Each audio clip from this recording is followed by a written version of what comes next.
Hi everyone, welcome to another videos of BrickStory from Wing News Creation channel. So in this series of video, I will be inviting the AFOL around the different places to come over and share to us about their Lego building journey and also some of the knowledge, techniques and tips about their Lego building experience. So today we are glad to have the Exesandbox on here. So hi Exesandbox, or also known as Xin Jun. Hi, thanks for your time to participate in this. Nice to meet you over here. Nice to meet you too. Yeah, great. So without any further delay, I think maybe you can give us some introductions on how you get into the Lego world and how long you have been in the building the MOC. Yeah, so I started Lego 10 years ago when my brother introduced me to Lego Bionicle. And then, but it was the final days of Bionicle already. So, okay. I bought some sets and then later on move on to Hero Factory, which is similar to Bionicle. Then that's where I started to MOC. So I would build very simple Hero Factory robots. And then, for about 6 years, because I was still a kid, and that was what I've been doing. Then 2016, 4 years ago, that's where I took building seriously because I joined a Lego competition. So that's how I got into Lego. So I noticed that I get across with your account is Flickers. So is it since 2016 you already set up that account and actively in the social media, or the activity in social media come in the later stage? Yeah, it came in later at 2018. So 2 years I've just been building and then putting it on the competition. I see. Yep. So later I will also put up the your Legos profiles in the descriptions box below. So for whoever who interested to look into your work, I strongly recommend you guys to look into his work because it's very, very great. Okay. So So and on other than this, so how did your friends and family view on you as an AFOL? They're supportive, and most of my friends are already Lego fans, so that one is no problem. But for my family, they've been supportive. That's very good. So, meaning do you say that you have a group of friends playing with you together? They're mostly online. Okay. Okay. Yeah, because I saw you also quite active in the Eurobricks forum. I think you post up some comments on and off. Am I right? Yeah.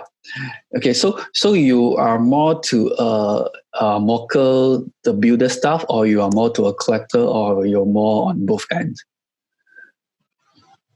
I'm more of a mocker, but I don't exactly collect sets, but then I do like to buy them to see how they look like and to learn from the different building techniques also. So meaning to say that maybe 80% of your interest is still on building stuff? Yeah. Something like that, right? Yeah. So what is the key thing that make you so obsessed into these Lego bricks? That's very interesting because they're just pieces of plastic, and I think it's the fact that you're able to just make anything, even though we don't have any artistic background or anything. With Lego, you can just build anything, and just using your imagination, and it's very good. So not like woodworking or sculpting where you need a lot of skill. Lego is very easy to get into. Mm-hmm. Mm. Okay, true. Yeah, this is also part of the reason I'm so obsessed into these tiny little plastic things. Basically, it's able to realistic what we imagine in our mind, in some sense, right? Yeah. Okay. So for now, so since say you are more to a builders or mocker, so how do you keep your bricks or maybe some sets right now? I store my bricks in this multiple compartment drawers Mm-hmm. that a lot of builders use, and uh, also those pick a brick cups because the drawers only have so much space. Mm-hmm. So yeah, that's how I would store my pieces. Yeah, this is so. This is exactly what you guys see on the screen right now. So, do you have a specific sorting system to store your bricks, or you just randomly? I don't know. I store them by the part type Mm-hmm. because I would like to separate the colors also, but then there's not enough of space or drawers to do so. So I separate it by part type. Mm-hmm. And what we see on the photos right now, is it 100% of your collections, or just 10% of it? Yeah, it's about 90%. I still have a little bit behind. Mm. I can see that you have plenty of the pick a bricks cups as well. So Yeah. is it the only source that you buying your bricks, or you do get it from somewhere else? Currently, yeah, pick a brick is my main source because ordering online is a bit difficult. Mm-hmm. So sometimes I would also buy sets to use the parts from, but Mm-hmm. mostly pick a brick. Mm-hmm. Yeah. Okay. Did you bricklink very often? No, I actually haven't bricklinked before. Okay. Please don't start any purchase on bricklink. You will be addicted. Okay, so maybe yeah, this is how you store your bricks, and also about the keeping your set. So maybe we can move on a little bit to talk about your building style and technique of your MOC. What we're seeing on the screen right now is the 1,000 years for the villain. Is it, what is the title for this MOC again? Just waiting 10,000 years for a paladin to arrive. Uh-huh. Pretty long name. Yeah, do you have something to share on these creations? Yeah, so I built this for a competition, and it's based on Voltron because the Lego idea set came out at that time. Mm-hmm. So I wanted to build something really big, and it was actually very hard. So for this one, I like to use a lot of the slope pieces Mm-hmm. to form the different shapes of the tree and the rocks.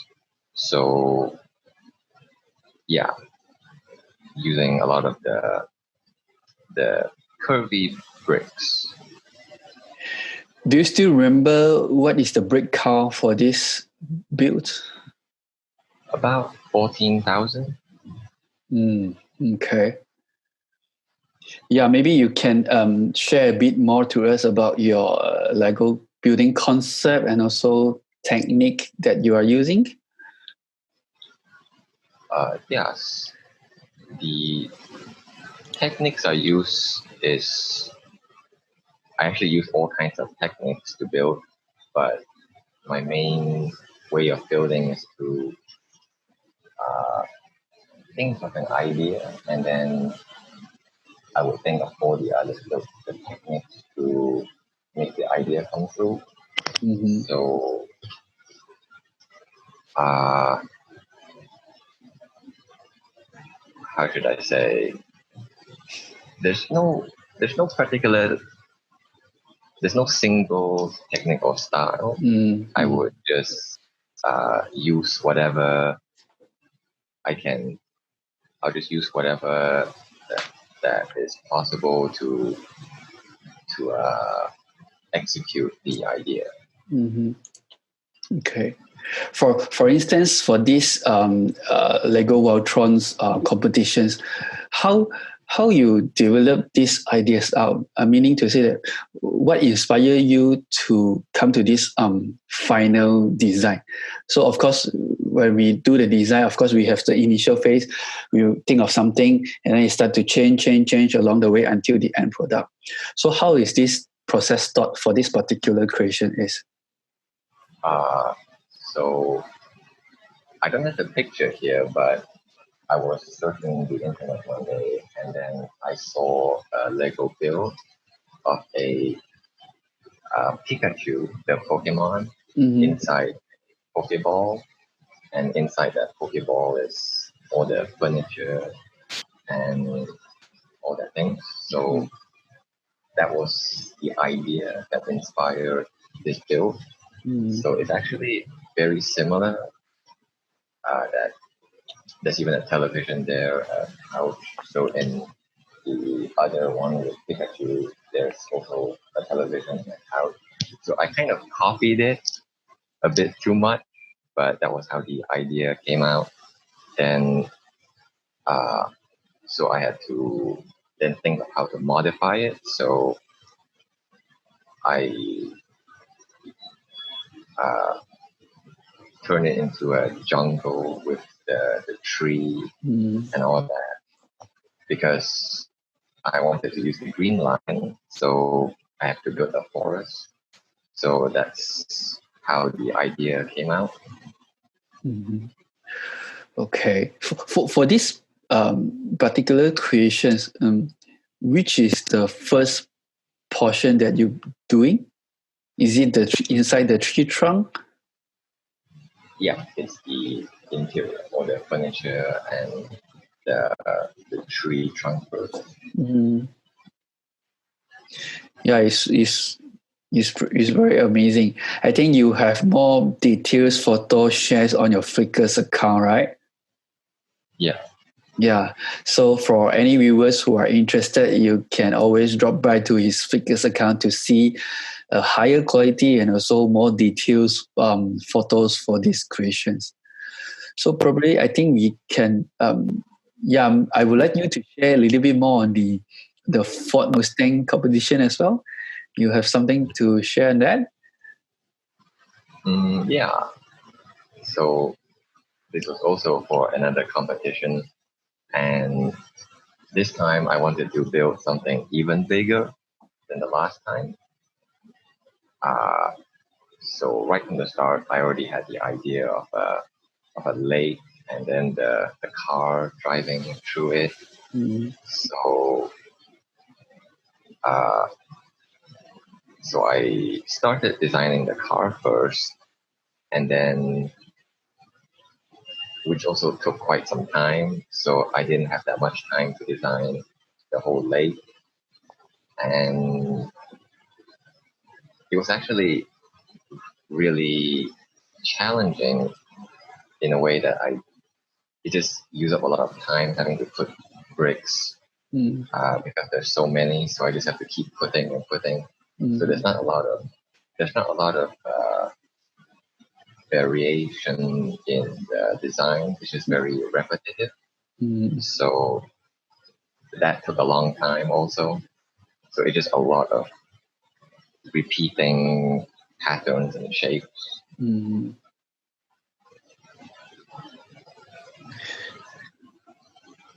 Yeah, and then how about the road at the side? So when you start to build this, do you already plan in to have that road? Because that is one of my favorite part in these creations. Yeah, I think I did plan to have the road from the start, but I had to find a building technique to achieve the curve. So the originator for this building technique goes to Simon Picard. He's the one that created that road technique. So I just copied the technique, and yeah, it was actually really tough building the road using the digital. Yeah. How much time you have spent only on that road itself? Do you still remember? 2 or 3 days. And how many hours a week, a day to do that? Like as much of the day as possible, probably around 8 to 10 hours. Okay. So it's about... The deadline was already very close. Okay, so you are in hurry to rush it out. Yeah. But the hard work did pay off, yeah. So I think if anyone don't know that this build is actually won the first runner-up place in this particular contest. So you have received some prizes from the Lego group, right? Yeah. Have they sent to you yet? Yeah, they sent it to me a long time ago already. Okay. Yeah, it's awesome. So I noticed most of your creations is done in the digital. So do you have any experience or knowledge would like to share with us? You mean regarding... So if let's say someone who like to do something like what you have did, so if they only have the limited bricks on their own, so if they would like to do in the digital form, so what is your recommendation? Where should they start? And then how they can evolve and to reproduce something similar to what you have done?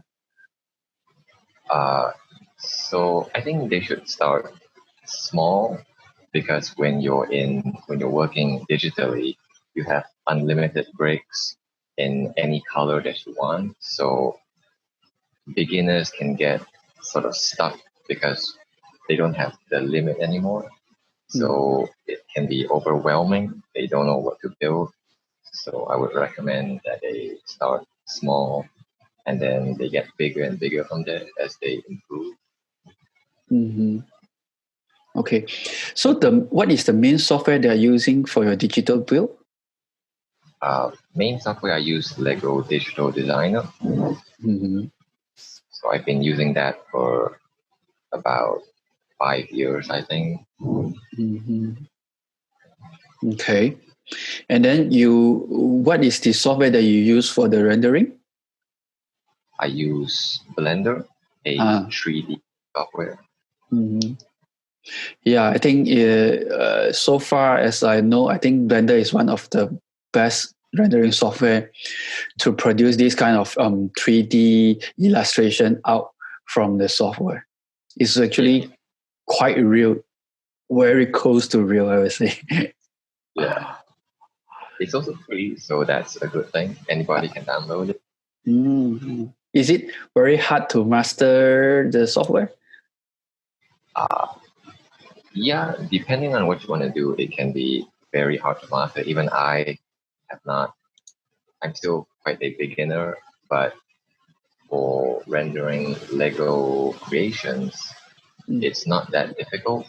But if you want to do other things like animation, then it can become quite difficult.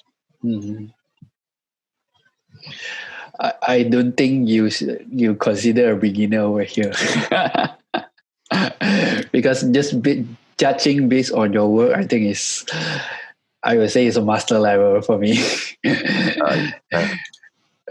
So move on to the next creation I see over here is the ice breaking on the Arctic, right? Yeah. So is this also built for some contest, or you just built for fun? Yeah, this is also built for a contest. At that time, they released the new Lego Technic Land Rover, so they had a contest for it. So they wanted you to build a scene of a Land Rover helping out something. So I had this idea. And this wasn't that hard or very big compared to the previous one. But as you can see here, there's also a lot of these slope bricks. I like to use slope bricks a lot to make different corners and shapes of the ice. I pretty like the way that you present these creations, because when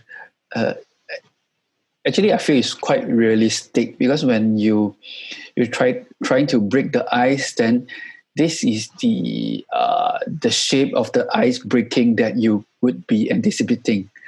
So you on top of that, you also do some like the ice breaking effect right underneath the boat or the ship itself.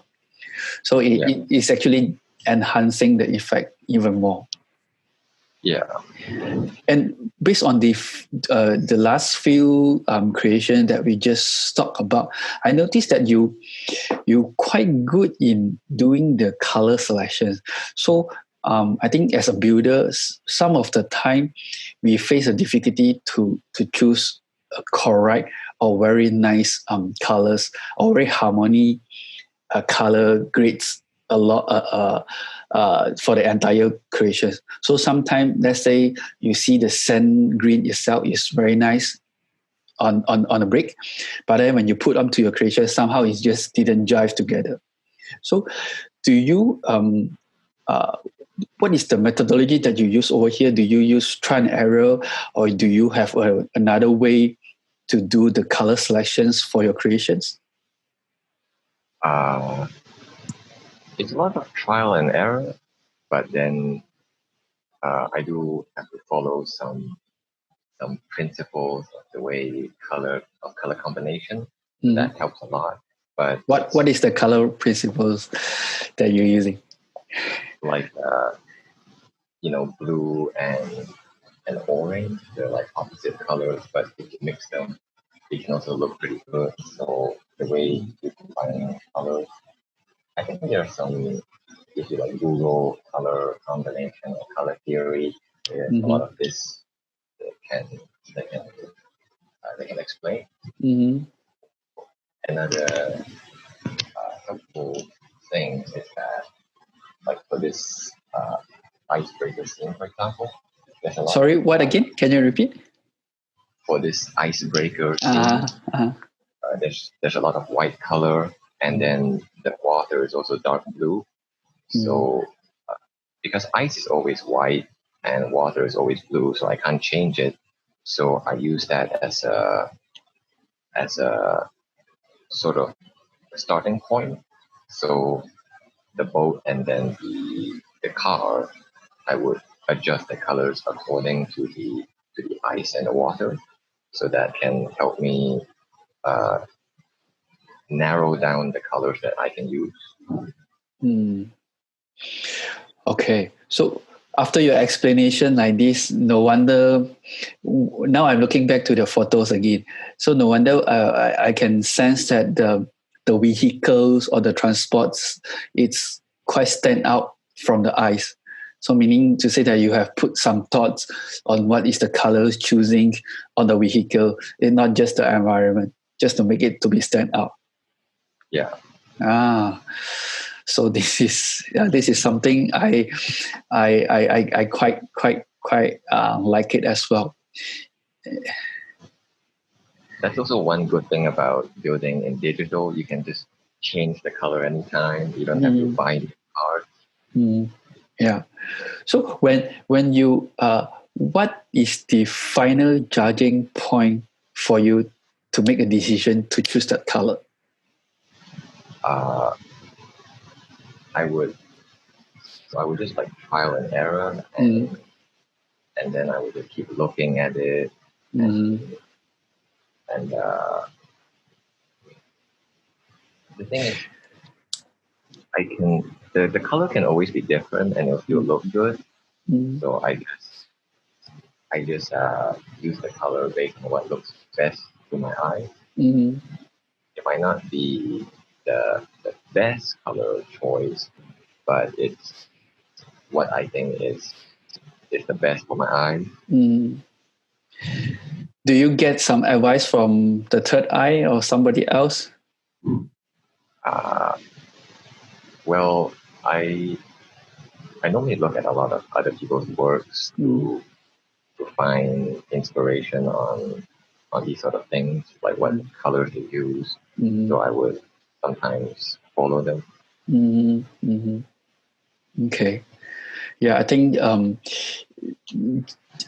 one of the key things for good creations, in my interpretation, is that I think the colors make maybe 20 or 30% of the entire build's output. Meaning to say that it took about 20 to 30% of the entire creation. If the color selection is not good, I think it will spoil the creations. So I think this part you did a very, very good job. So for me, I always also learning how to choose a very good colors combinations. So today I learned the color principle. So maybe next time I could pay more attention to this. So just a quick sharing. So for me, when I'm doing the color selections, I will look for some other else and say, hey, this is my new things. How do you feel? So if they have some comments on the color itself, then I will redo it again. So that's why I asked you this question. So for me, I will collect the feedbacks from the others, and then of course I'm the final decision maker. But then, in order to make a final judging call for me, I will think that it will able to make me feel good. So you see, okay, that's it. This should be the ideal colors that I should pick for this part of this portion, I would say. Yeah. Nah. This is something about my experience. Hi all, thanks for watching for the first part of the video. So in the second part, Exesandbox will share with us what is his biggest challenge that he faced before in his MOC experience. He also will talk a little bit more on the Lego ideas that he submitted recently, and also what is his upcoming plan and future project. So please stay tuned and see you on the next video. Bye!